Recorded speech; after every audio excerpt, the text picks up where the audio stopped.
So the next speaker I'd like to introduce is Professor Sarah Hilmer, AM, who's also a Fellow of the Academy. Professor Hilmer is Head of the Department of Clinical Pharmacology and Senior Staff Specialist in Aged Care at Royal North Shore Hospital. She's a conjoint Professor in Geriatric Pharmacology at the University of Sydney. She was awarded her AM, Member of Order of Australia, for service to clinical and geriatric pharmacology in 2022. Her interdisciplinary research program focuses on ageing and pharmacology and is based at the Colling Institute at Royal North Shore Hospital. She investigates the effects of medication in ageing and frailty. We're all going to be interested in hearing what you say, Sarah. Her clinical research and education and policy work all aim to improve outcomes for prescribing and deprescribing for older people. In fact, my husband's GP said to him the other day, at some stage we're going to have to stop some of these medications so you can die, which was rather confronting.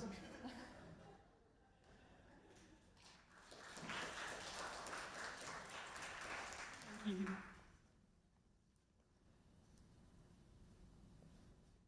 Work out how my aging lies a bit. Thank you very much for the opportunity to talk today. I think a lot of the things that I say will actually be very similar to what you've heard from the first two speakers, but it's my own experience and my own take on it. So I'll talk about my journey to become a physician-scientist, how I balance my clinical and research work, and how I combine this with my life, and some of the elements needed to succeed. And that was a hard remit because I don't know what you need, but I can sort of say what worked for me. So I'm going to start with sort of my journey through training. And I'll spend a bit of time on this because it seems like this is probably where most of you are at the moment. So when I left school in 1988, the pathway was you had to go straight to medical school. There was no postgraduate option. So I studied really hard at school and went to Sydney Uni and became a medical student. Right from the start, I was really interested in the why and in the discovery side. So we had an option where after your third year, you could take a year off and do what they called a BSc Med, an honours. It's equivalent to a science honours year. And so I decided I would do that. And I looked around to see who I would do that with, and at that time, medical students were actually pretty highly sought after in those labs, so you could go around and people give you chocolate biscuits and tell you about their projects. And I decided to do mine in infectious diseases with Yvonne Cossart, who was a really pioneering clinician-scientist way ahead of her time, a virologist. And the reason I decided that was actually not because of the passion for infectious diseases, but at the time I really wanted to be an obstetrician gynecologist. And she was doing some early work on HPV and cervical cancer. So I went and did my year of research there. And that was a really great eye-opener. I learned about how research works, how universities work, and I also learned that you don't change the world in 1 year. And in fact, my entire year was a series of methods developments and trying one thing, didn't work out, trying something else. But learned a lot and actually decided I really liked research, even though it did give me a little bit more perspective on what you could achieve. So I went back and finished my clinical training and became an intern at Royal North Shore Hospital in 1996. And went on to do my following RMO year and basic physician training there. It was fairly clear to me, really from my first intern term as an orthopaedics intern, that I was more going down that physician track than down the surgical track. And it wasn't because I didn't like surgery, it was because I was really interested in looking after the old people with hip fractures and dealing with their really complex medical problems. So I did my basic physician training, and towards the end of that, I began to think, what am I going to subspecialise in? And the two things that I really liked were endocrinology and geriatrics. And I had a long talk with Bruce Robinson up there, who was our dean at the time and was an endocrinologist at my hospital. And he said, Sarah, if you want to be an academic clinician, then you're much better off in geriatrics. In endocrinology, every man and his dog has a PhD. In geriatrics, there is so much that's not known. If you actually go down an academic track, you're starting on the ground floor. And I thought, well, that's quite good advice. And I went off to become a geriatrician. And my first mentor in geriatrics was Sue Ogle, who's the second picture there. And Sue was a clinical geriatrician at Royal North Shore who had always wanted some academic activity in the department, but had never had anyone there to do it or the opportunity to do it. And I did my first year of advanced training, and towards the end of that first year, I guess the stars aligned, you could say. I began to think, sort of, what am I going to do when I finish this? How am I going to do a PhD? I really wanted to do a PhD with a geriatrician. Most of the other people who had done PhDs in geriatrics, and there were, less than one handful, who had done that, had to do them with a subspecialist who had an interest in a disease that was related to geriatrics, like a rheumatologist with an interest in osteoporosis or a neurologist with an interest in dementia. And I really wanted to see if I could do it with a geriatrician, but there wasn't really anyone around to supervise me. However, just as I came to the end of that first year of geriatrics training, David Lakuta came up from Canberra. And David is both a clinical pharmacologist and a geriatrician, and he came in to take over the chair of geriatrics at Concord Hospital. And also at the same time, Clinician-Scientists, who is the third picture on the top there, who was the Professor of Clinical Pharmacology at Royal North Shore, was retiring and was looking for a successor. But didn't have someone she trained because of the great paucity of clinical pharmacology training positions. So Sue came to me and said, Sarah, this is what you're going to do. You're going to go to Concord. You're going to do your second year advanced training at Concord. Then you're going to stay on and do a PhD with David. And then by the time you're ready, you've done that as postdoctoral training, Jill will have retired, you come back and do clinical pharmacology and start us an ageing research unit. I said, oh, not a bad idea. So I thought, well, sounds actually pretty good, kind of aligns with what I want to do, I'll give it a go. And so I went to Concord for my second year advanced training. I met David, who's the far right picture there, and it all actually fell into place. David talked it through with me. He was delighted to have a clinician PhD student, and at the time you could actually do a year of research as part of your advanced training. So David during my second year advanced training, David took me through all the processes of you must apply for an NHS scholarship now, and here's a small grant scheme, apply for this, and I did all of that as instructed. We had to do an advanced training project as part of our training, and my first paper, I also remember very clearly, was a survey of trainees saying, why did you choose to do geriatric medicine? Because at the time no one wanted to do geriatrics. Now, of course, we realise it's the way of the future. And so I got my first paper, I got my scholarship, I got my small grant, and I did my third year of advanced training as a first-year PhD student with David Lakuta over at Concord Hospital. And Jill Shenfield was my co-supervisor. And I did my PhD in basic science. It was really basic pharmacokinetics in ageing mice, trying to understand changes in the ageing liver and how they affected the uptake of drugs, as well as lipoproteins. I dabbled a little bit in the age-related risk of cardiovascular disease. And I really enjoyed that. And during my first year, I had my scholarship, and I did the long Sunday shift as a registrar every weekend at Balmain Hospital. And then from my second and third years, I had 1 day a week of a subspecialist job, where I did predominantly home visits and my share of a weekend on call. And that actually worked, really well. And then I was getting towards the end of that time, and I think, can I take ourselves to the next slide? And I thought, well, okay, those are the crossroads I was going to talk about. I'll talk about that. And I thought, well, okay, it's time to do a postdoc, but I didn't really want to do a very long postdoc because I had a lot of things going on. I had Jill about to retire and this job waiting for me. I was engaged, and my fiance was in the middle of his anaesthetics training and really couldn't pop over to a long overseas stint at that time.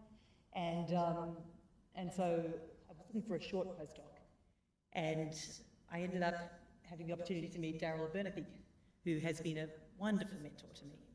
And we had the World Congress of Pharmacology during my second year of advanced training in Brisbane. Darryl came over and was a very senior father figure in geriatric pharmacology from the US. And I arranged to go and do a postdoc with him at the NIA, which is the ageing part of the NIH. It's in Baltimore, one of the seediest places in the world. Everything you've seen on The Wire is true. But it was still a really wonderful opportunity. And by going over and spending really less than 6 months there across that end of 2004, beginning of 2005 period, I made so many wonderful collaborations, not only with Daryl, who was a clinical pharmacologist who got me into more the clinical side of geriatric pharmacology, but also with Rafa DeCabo, who was leading their biogerontology work and could extend some of the lab work that I'd done, and formed some really great collaborations there. The other collaborations you can form there are with the other postdocs. So people come from all over the world to these centres of excellence.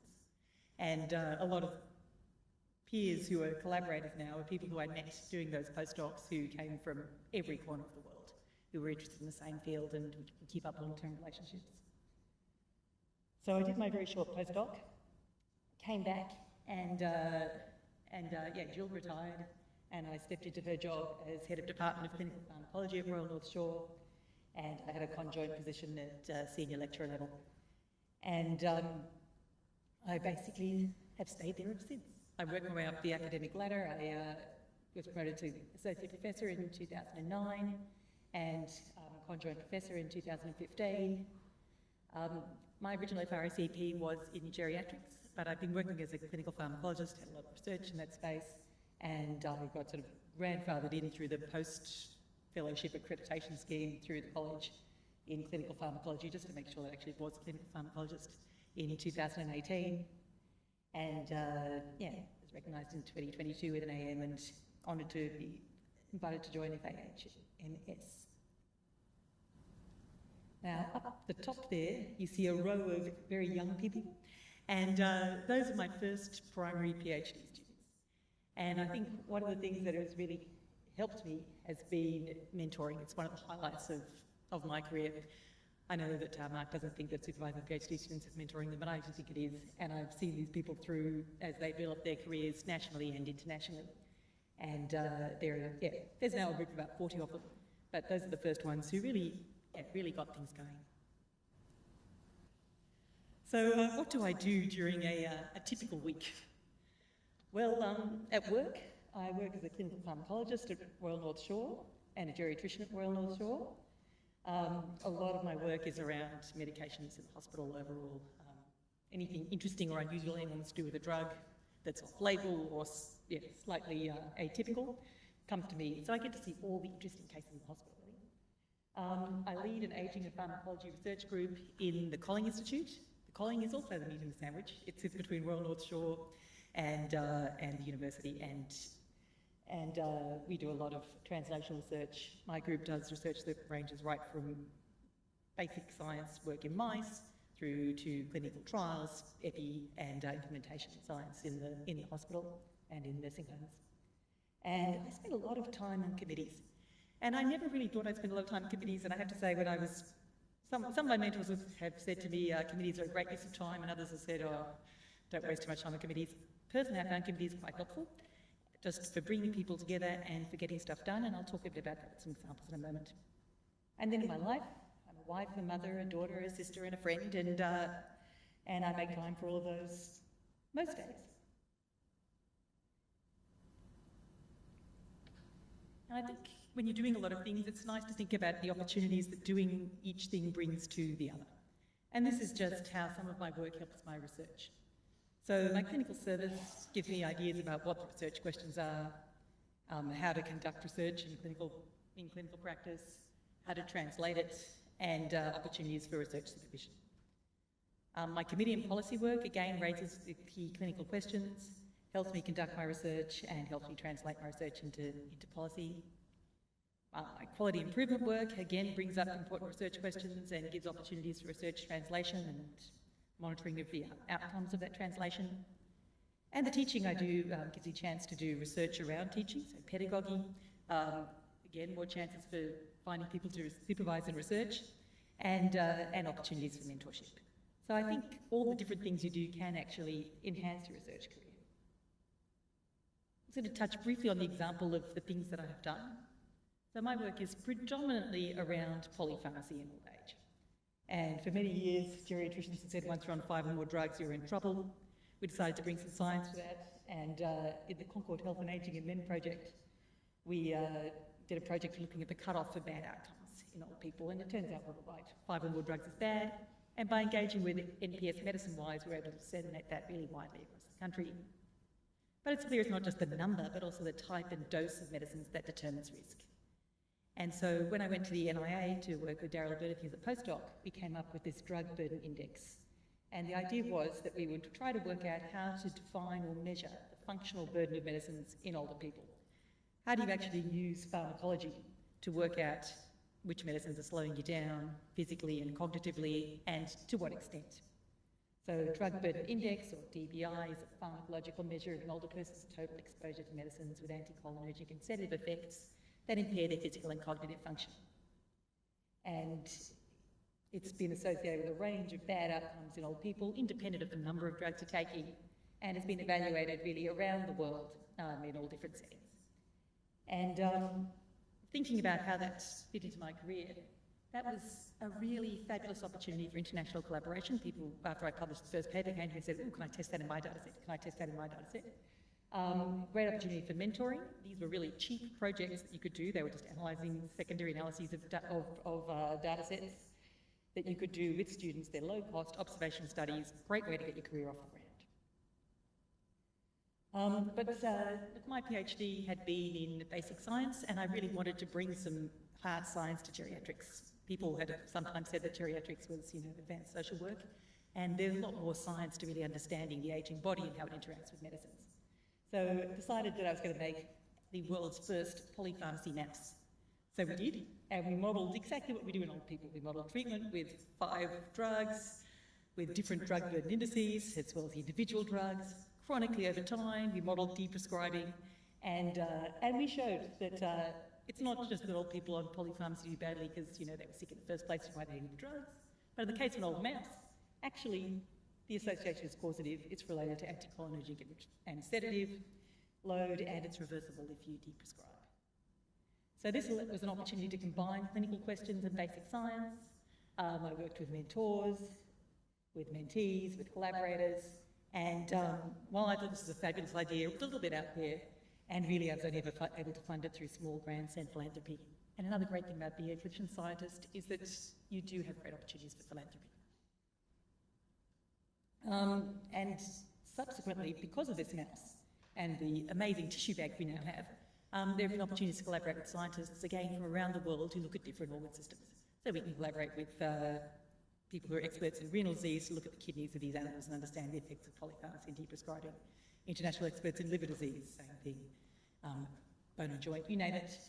Stem cells, it's really opened up a wealth of opportunity. So while I haven't been able to build a huge infrastructure in basic science in my own lab, we can do the sort of phenotypic work and some basic omics, it has opened up opportunities to collaborate with people with a deeper knowledge of the basic science that's advanced in those particular organs. So moving in the other translational direction, we wanted to be able to actually use the drug burden index in practice. And that meant that we needed software because no one could do any calculations by the bedside. We can't do Cockcroft gold for renal function.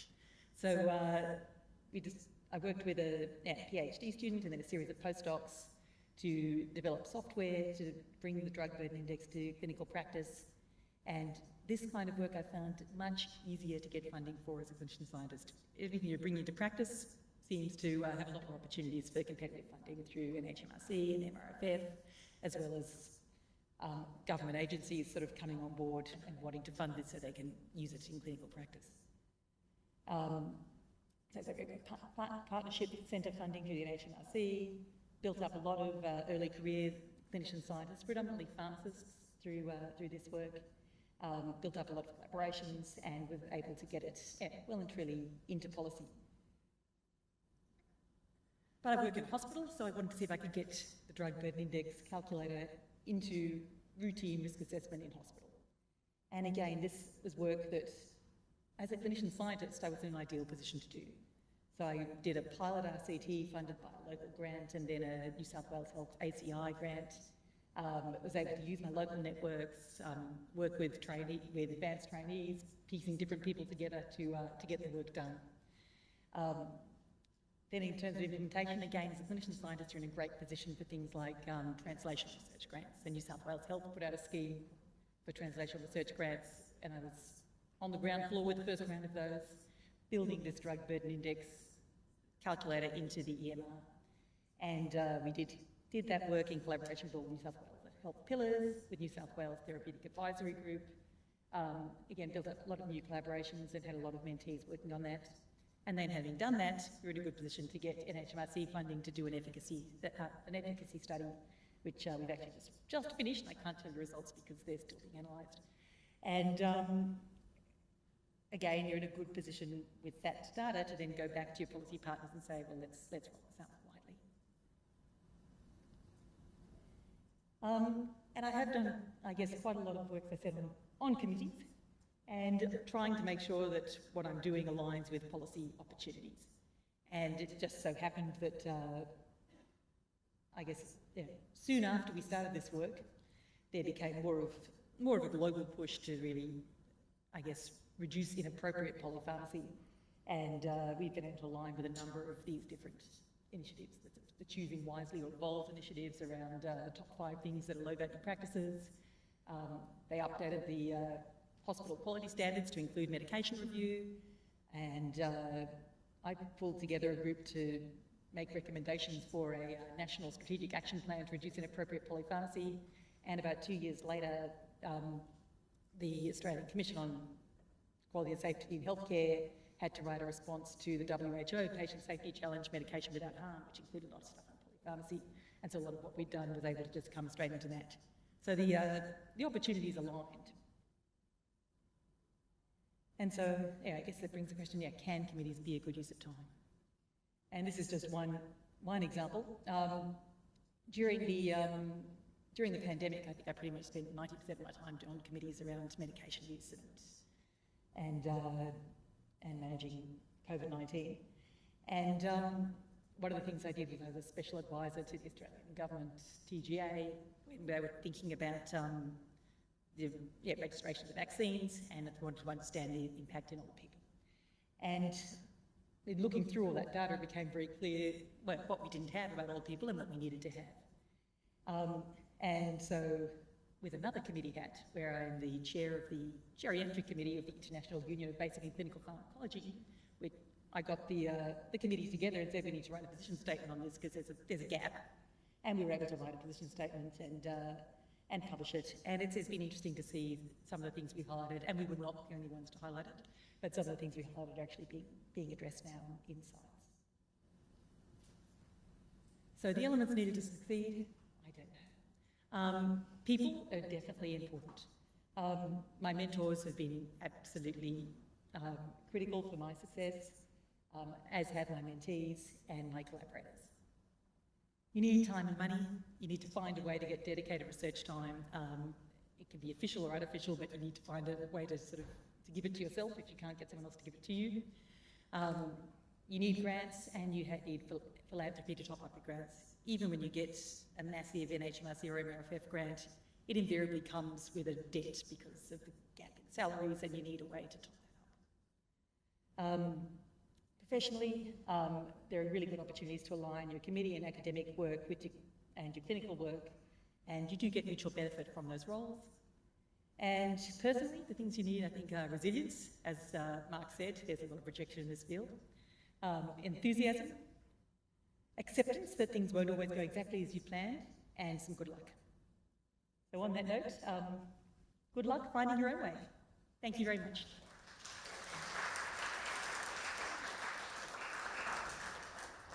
Thanks, Sarah, for another fantastic talk. Do we have any questions?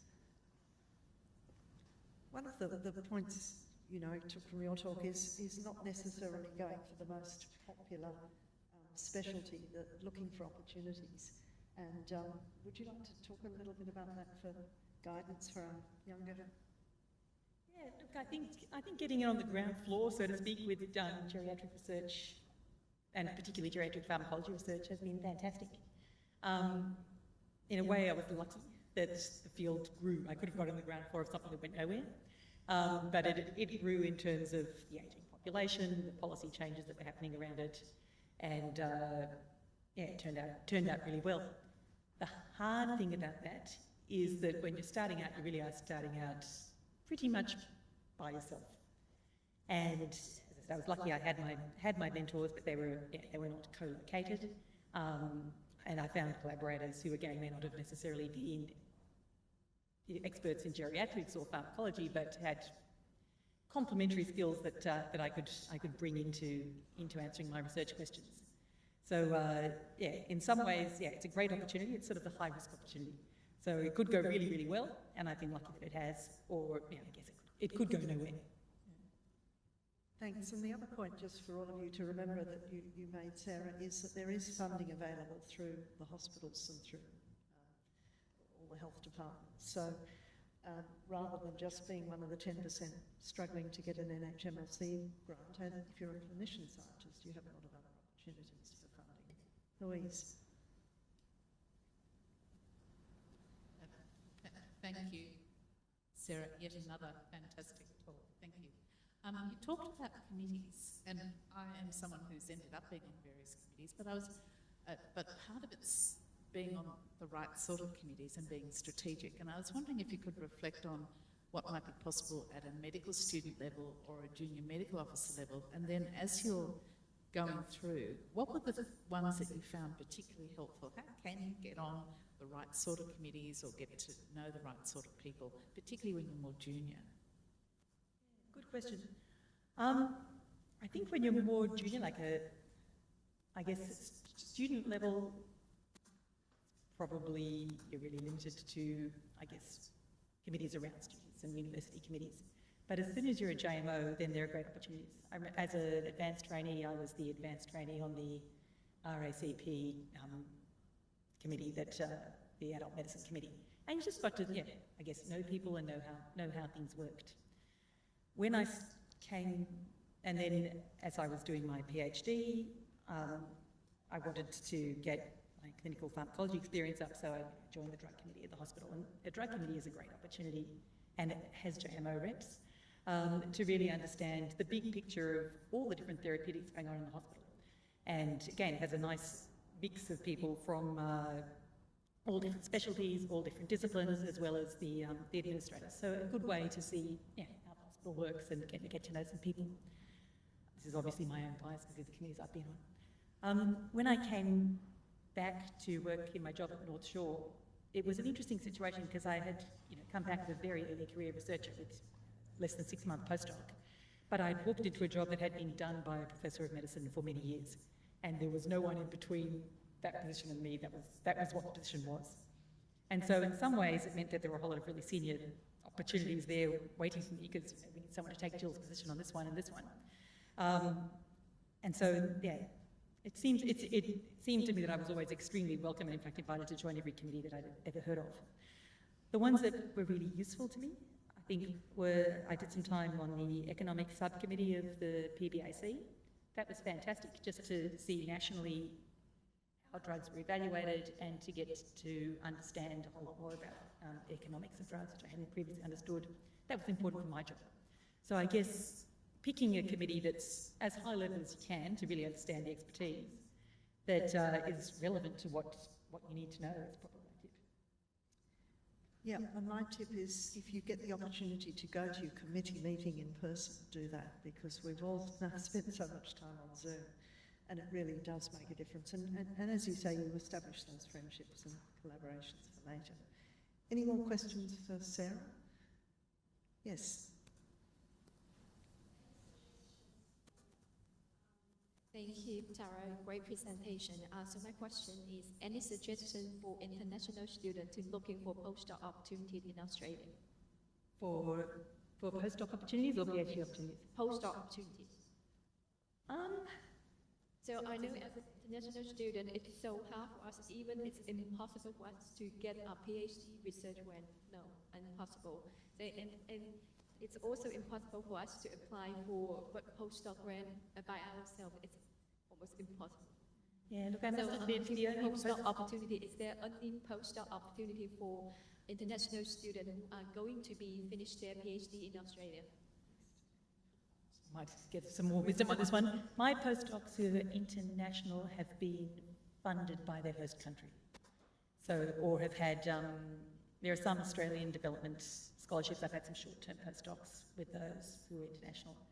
But I don't have a lot of experience with local people, but I can see some good wisdom here.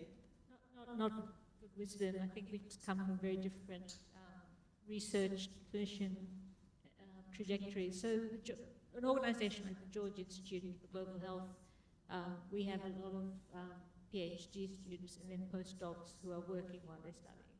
So they get funded that way as well. So we do have a lot of international PhD students, and many of them stay on for postdocs, or it might be in our office in Australia or one of our offices overseas. So I think it's very contextually relevant. Different types of organisations might provide different types of opportunities.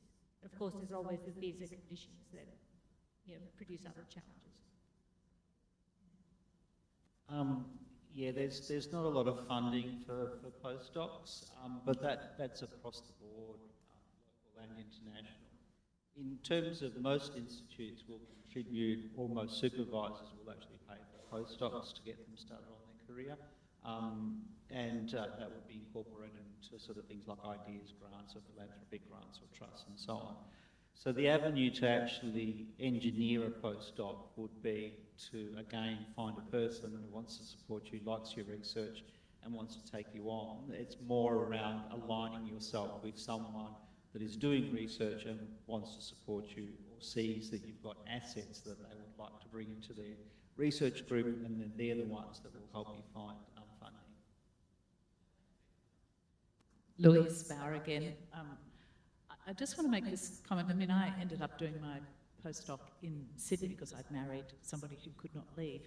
But it was interesting because I realise now that I spent about 18 months before my PhD was due to finish, that I went around and just met with and talked with a whole lot of people in Sydney that I knew, or somebody knew that they suggested I do. And I actually went and talked to quite a lot of people at the professional societies that I went to. I went and chatted to them and met with them. By then they normally knew I didn't have two heads, or they hadn't worked out that I had two heads.